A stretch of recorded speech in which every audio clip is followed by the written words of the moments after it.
Hi, my name is Hannah Hennessy, and I am doing my presentation on self perception theory.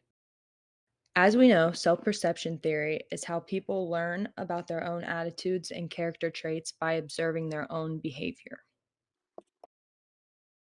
For me to understand this concept more, I had to look at examples and make deeper ones of my own.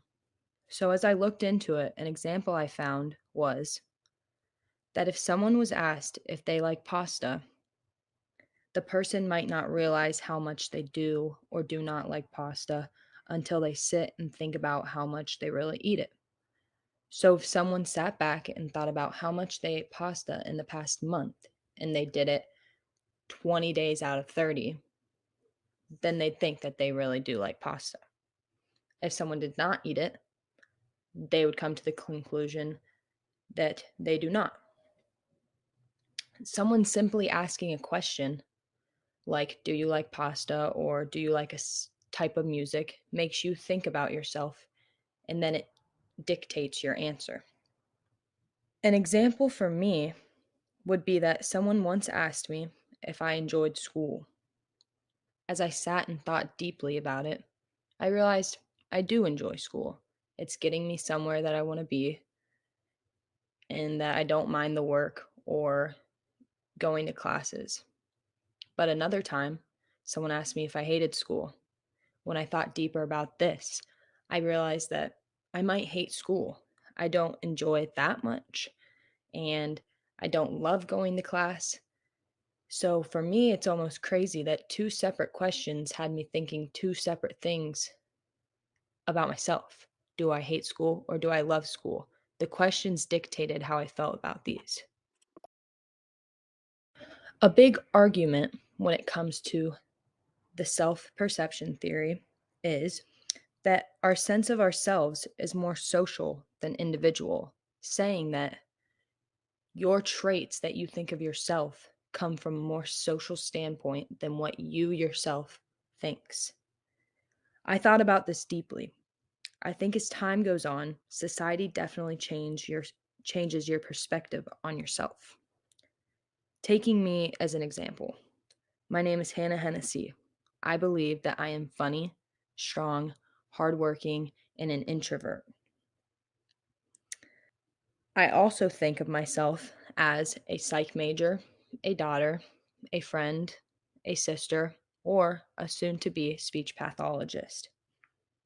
Those are groups that identify with myself. That would be the more social thinking of who I am. If someone asked me who I was, these are the things that I would say that describe me, my individual standpoint, and also the social standpoint. They are my self concept or my self perception. Another thing I found deeper meaning to is the reflected appraisal. To me, I think that I am funny. I really do truthfully think that I am the clown of my friends. That is my self concept or perception. So, for example, one night at the bar, I was having a good time and I started to dance my heart out. I love to dance. I thought it would be funny. That was my behavior. My friends, which are people who are important to me, or more specifically, my significant others, looked at me as if I was crazy and were making comments like, Hannah, what are you doing? You look crazy. I then stopped dancing and felt embarrassed and silly, which is my new self perception. I then thought that I was embarrassing and not funny. Their comments totally changed my perception of myself. So, in the grand scheme of things, reflected appraisal you receive from your close circle can entirely change your self perception, which to me is kind of sad, but it's also very hard to not let your social group determine what you think of yourself because they do share opinions and you take that into consideration and it makes you think of who you are and what you are.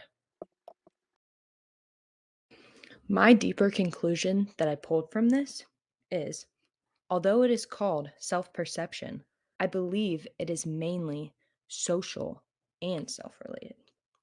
Self concept and perception is the way you view yourself, but a majority of the time, it is easy to skew the view on yourself based on reactions from others. I have realized a lot of who I am is based on who I surround myself with and how I grew up. It is not necessarily who I am, but they have determined what I think my traits are. As much as I wish my self perception was all determined by me, it is not. So we learn that it is how we view ourselves. But everyone is different, and people view themselves as different things for different reasons. I believe that is the most interesting thing about self perception that people do not deeply think about. To me, that's a new revelation I had never thought about.